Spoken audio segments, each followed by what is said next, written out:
Microsoft Excel অ্যাক্সেসের নতুন আরেকটি ক্লাসে আপনাদেরকে স্বাগত জানাচ্ছি। আজকে শেখাবো হচ্ছে ক্রিয়েট বাটন, কিভাবে একটি ফর্মের মধ্যে বাটন তৈরি করা যায় সেই বিষয়গুলো। তো প্রথমে আমরা কি শিখেছিলাম, একটু রিভিশন দিয়ে নিই। প্রথমে আমরা শিখেছিলাম হচ্ছে ব্ল্যাঙ্ক ডাটাবেস কিভাবে তৈরি করতে হয়। তারপরে সেকেন্ড টাইম আমরা শিখেছি কীভাবে একটা টেবিল তৈরি করতে হয়, টেবিলের মধ্যে কীভাবে ফিল্ডগুলো লিখতে হয়, ডাটা টাইপ নির্ধারণ করে দিতে হয়। এরপরে হচ্ছে কিভাবে একটি ফর্ম তৈরি করা যায়, এই ফর্মকে আবার কিছু পরিবর্ধন করা যায়, লোগো টোগো বসানো যায়, এই কাজগুলো আমরা শিখেছিলাম। তো আজকে দেখব ওই ফর্মের মধ্যে কিভাবে কিছু বাটন ড্র করা যায়। বাটন বলতে আমরা কি বুঝছি, যেমন আমরা যদি এই যে ফাইলে ক্লিক করে আমরা যদি সেভে ক্লিক দেই, তাহলে এই যে দুইটা বাটন আসছে এখানে, একটা হচ্ছে সেভ বাটন আর একটা হচ্ছে ক্যান্সেল বাটন। তো সেভে যখন আমরা ক্লিক দেই তখন তো সে সেভই হয়, আর ক্যান্সেলে ক্লিক দিলে কি হয়, কি ক্যান্সেল হয়, এই কি ক্যান্সেল হয় বলো, এই উইন্ডোটা কি হয়ে যায়, ক্যান্সেল হয়ে যায়। তাহলে এই যে বাটনগুলো, এই বাটনগুলো এই বাটনগুলো তোমার যখন যে বাটনে ক্লিক দিচ্ছ তখন কিন্তু ওই বাটনেই কাজ করতেছে, ওই কাজটাই করতেছে, নাকি অন্য কোনো কাজ করে। ধরো ক্যান্সেল দিলা, ক্যান্সেল না হয়ে প্রিন্ট হয়ে গেল, এরকম কি কখনো হয়? হ্যাঁ, তাহলে যেই বাটনে যে কাজটা করা দরকার ওই কাজটাই করতেছে, অন্য কোনো কাজ করছে না। তাহলে এই বাটনগুলো তৈরি করছে কে? যে এই সফটওয়্যারটা বানাইছে সে এই বাটনটা তৈরি করছে, প্রোগ্রামার, যে একজন প্রোগ্রামার সেই এই বাটন তৈরি করে দিছে, সে প্রোগ্রাম তৈরি করে দিছে। এখন তুমি এই প্রোগ্রামটা চালাও, মাইক্রোসফট ওয়ার্ডটা চালায়া কিছু সুযোগ সুবিধা এখান থেকে পাচ্ছ, সিভি বানাচ্ছ, এই বানাচ্ছ, সেই বানাচ্ছ, বিভিন্ন ডকুমেন্টস পত্র তৈরি করে প্রিন্ট আউট করতেছো। তাহলে এই যে সুযোগ সুবিধাগুলো একজন প্রোগ্রামার তোমাকে দিয়ে রাখলো, তুমি এগুলো এখন আরামসে কাজ করতেছো। প্রোগ্রামার যেই ইনস্ট্রাকশনে যেই নিয়ম অনুযায়ী দিয়ে রাখছে সেই নিয়ম অনুযায়ী কিন্তু তুমি ওটাকে অপারেটিং করতেছো। তার বাইরে কি তুমি তোমার মন মতো করে মাইক্রোসফট ওয়ার্ড চালাতে পারতেছো? হ্যাঁ, যে না ওপেনে ক্লিক দিলে ওপেন জানি না হয়, সেভ জানি হয়, এরকম করতে পারতেছো? আমি আমার গারামানি করে আমি আমার মতো করে করব, হবে না, হবে না, সম্ভব না। তাহলে প্রোগ্রামার যেভাবে তোমাকে সেট করে দিছে তুমি সে ঠিক সেইভাবে তোমাকে কাজগুলো করতে হবে। তো তুমি যে অ্যাক্সেস শিখতেছো, অ্যাক্সেসটা একটা প্রোগ্রামের মতো, একটা সফটওয়্যারের মতো। তুমি একটা বাটন বানাই দিবা, সেই বাটন নিয়ে কাজ করতে হবে। যে এই বাটনটা নিয়ে কাজ করবে, তুমি একটা ফর্ম বানাই দিলা, এই ফর্মের ভিতরে যারা নতুন তারা কি করবে, ফর্মের ভিতরে ডাটা এন্ট্রি করবে। বানাই দিছে কে? তুমি অ্যাক্সেসটা জানো, তুমি ফর্মটা বানাই দিছো, এখন সে অ্যাক্সেস জানে না, সে খালি লিখতে পারে আর ফর্ম পূরণ করতে পারে। এখন তারে তুমি ফর্ম বানায়া দিয়ে দিছো, এখন ওই ফর্ম পূরণ করতে গিয়ে যদি বিভিন্ন ধরনের জোর ঝামেলায় পড়ে, তাহলে দোষটা কার হবে? তোমার হবে। তুমি অ্যাক্সেসটা বানাই দিছো, তোমার কিন্তু অবজেকশন দিবে। তো এই মাইক্রোসফট ওয়ার্ডে যদি কখনো কোনো কাজ না করে, আমরা যেমন মাইক্রোসফট কোম্পানিকে বকতে থাকি যে কি বলি, হ্যাঁ বললাম না নাকি, যেহেতু রেকর্ডিং হচ্ছে 10 জনে শুনতেছে, তো আমরা বলি যে কে এটা বানাইছে, হ্যাঁ এই সেই বইলা টইলা অস্থির, যে উল্টাপাল্টা কাজ করে কে। তা আমরা যেন বকা না খাই, আমরা যেন মানে মানুষ আমাদেরকে বলে না সফটওয়্যার বানাইছে, সুন্দরই হয়েছে, ভালো কাজ করছে, কোনো উল্টাপাল্টা কাজ করছে না, তাহলে আমাদের কাজগুলো ওভাবে করেই করতে হবে। তাহলে আমরা একটা বাটন তৈরি করবো, যে এই বাটনগুলো দেখো, ক্যান্সেলে ক্লিক দিলাম, এটা ক্যান্সেল হয়ে গেল। এখন ক্লিক দিতেছো, যাচ্ছে না, তাহলে তো তোমার রাগ ওঠাটাই স্বাভাবিক, ক্যান্সেল দিচ্ছে, যাচ্ছে না কেন। বা এখান থেকে সিলেক্ট করে ডিলিট দিচ্ছি, ডিলিট কেন হচ্ছে না, দিতেছি হচ্ছে না, নিয়ম মতোই তো দিচ্ছি, হচ্ছে না কেন। আচ্ছা, তাহলে আমরা এরকম একটা বাটন আমরা এখানে আজকে তৈরি করা শিখবো। আমাদের এখানে কিন্তু এই ফর্মের মধ্যে কিন্তু কোনো ধরনের কোনো বাটন এখন নাই, আমরা নতুন করে করা শিখবো। তার জন্য কোথায় যেতে হবে, ডিজাইনে চলে যেতে হবে। যাওয়ার পরে এই দেখো এখানে লেখা আছে কি বাটন, বাটনে ক্লিক করব, ক্লিক করলাম।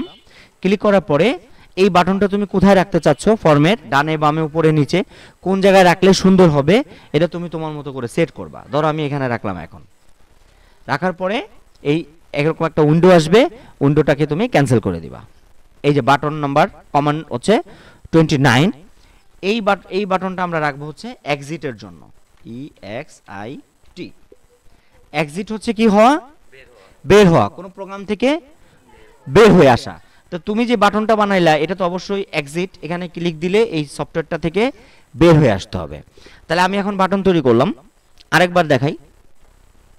প্রথমে বাটনে ক্লিক দিবা, দেওয়ার পরে যেখানে বাটনটা তুমি রাখতে চাচ্ছ সেখানে একটা ক্লিক করবা, ক্লিক করার পরে ক্যান্সেল দিবা। ক্যান্সেল দেওয়ার পরে এখানে তুমি নাম লিখবা, কিসের বাটন তৈরি করতেছো, ধরো মেসেজ। এখানে ক্লিক দিলে একটা মেসেজ শো করবে। সেম ভাবে আমরা আরেকটা বাটন তৈরি করলাম, এটার নাম দিব আমরা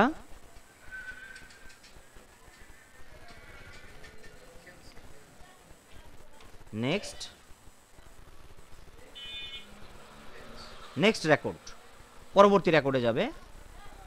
আরেকটা বাটন আমরা তৈরি করলাম, সেটার নাম দিলাম হচ্ছে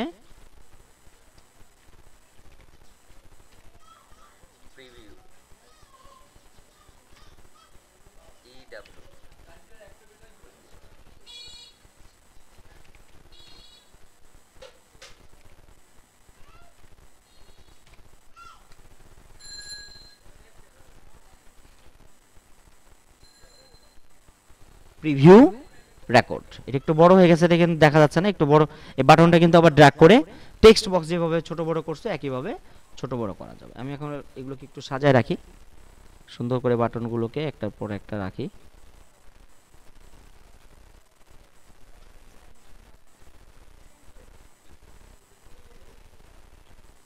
এভাবে তুমি সাজা রাখলা, রাখার পরে এটা সেভ দিবা। সেভ দেওয়ার পরে এই বাটনগুলো কাজ করতেছে কিনা সেটা দেখার জন্য আমাকে চলে যেতে হবে ভিউতে ক্লিক করে ফর্ম ভিউতে। কোথায় যেতে হবে? ফর্ম ভিউ, ক্লিক দিলাম। এখন দেখো তোমার এই বাটন বানানো বাটনে কাজ করে কিনা। এক্সিট দিলাম, মেসেজ দিলাম, কোনো মেসেজ আসে? নেক্সট রেকর্ড দিলাম, যে পরবর্তী পাখি, পরবর্তী 1 নাম্বার রেকর্ড হচ্ছে পাখি। 2 নাম্বার রেকর্ড তো আসার কথা ছিল, আসলো না। প্রিভিউ রেকর্ড দিলাম, তাও আসলো না।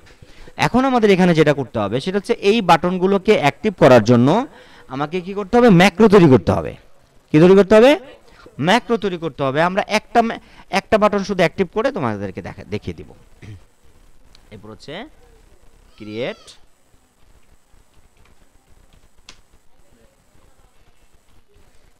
ম্যাক্রো। ম্যাক্রো তৈরি করার জন্য চলে যাব ক্রিয়েটে, তারপর ম্যাক্রোতে চলে যাব।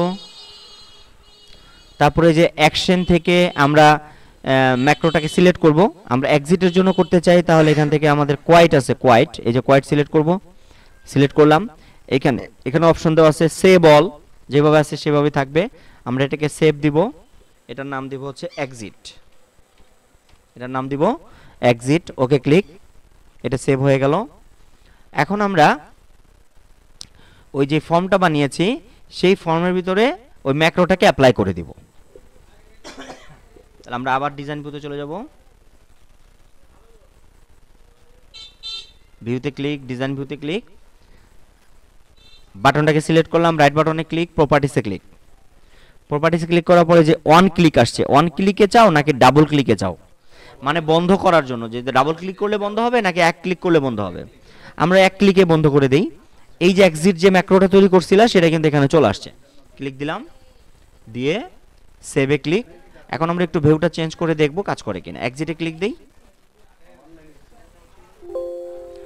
মেসেজ আসতেছে, তাহলে একটু প্রবলেম হয়েছে ম্যাক্রোতে। আমরা একটু ম্যাক্রোটা ঠিক করে আসি। ম্যাক্রোতে ক্লিক, ম্যাক্রোতে রাইট বাটনে ক্লিক করে ডিজাইন ভিউতে ক্লিক। এইখানে যে সেভ অল দেওয়া আছে আমরা এখান থেকে প্রম্পট করে দিব, দিয়ে সেভ। এখন আমরা আবার ফর্মে আসি, এখন আমরা একটু রিফ্রেশ সেভ দিয়ে দেখি, এক্সিট। তার মানে এক্সিট বাটনটা এখন আমাদের কাজ করছে।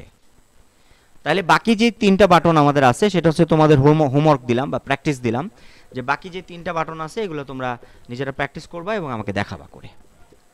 তো আজকের ক্লাস এই পর্যন্তই। কোনো সমস্যা? আরেকবার দেখাবো? আচ্ছা, তাহলে আমরা আবার অ্যাক্সেস ওপেন করি। অ্যাক্সেস ওপেন করলাম, ফন্ট ওপেন করলাম। এখন আমি আরেকটা দেখাই, তাহলে এই যে মেসেজটা। তাহলে মেসেজ বাটন তো বানানোই আছে, আমরা চলে যাব ক্রিয়েটে, ম্যাক্রোতে, তারপর আমরা চলে যাব এমএসজি বক্স। কোথায় আছে এমএসজি বক্স? এই যে এমএসজি বক্স। এখানে ক্লিক দিলে কি মেসেজ শো করবে সেটা আমরা এখানে লিখব, ওয়েলকাম। ওয়েলকাম দিব, তারপরে এটা সেভ দিলাম, এটা লিখলাম আমরা মেসেজ, মেসেজ লিখে ওকে ক্লিক করলাম। ক্লিক করার পর আমার একটা তৈরি হয়ে গেল। এবার আমরা ফর্মে যাব, মেসেজে ওই যে বাটনটা, সেই বাটনের উপরে আমরা রাইট বাটনে ক্লিক দিব, প্রপার্টিসে যাব, ওয়ান ক্লিক থেকে মেসেজ সিলেক্ট করে দিব, সিলেক্ট করে দিয়ে সেভে দিব। তারপর আমরা ভিউ চেঞ্জ করে আবার দেখব এখন মেসেজটা আসে কিনা। মেসেজে ক্লিক করলাম, ওই যে একটা মেসেজ দিচ্ছে ওয়েলকাম। তো আজকের ক্লাস এই পর্যন্ত, আবার নতুন কোনো ক্লাসে হাজির হয়ে যাব আমি শেখ জাকির আহমদ। সে পর্যন্ত সকলে ভালো থাকুন, সুস্থ থাকুন, নিরাপদে থাকুন। আল্লাহ হাফেজ।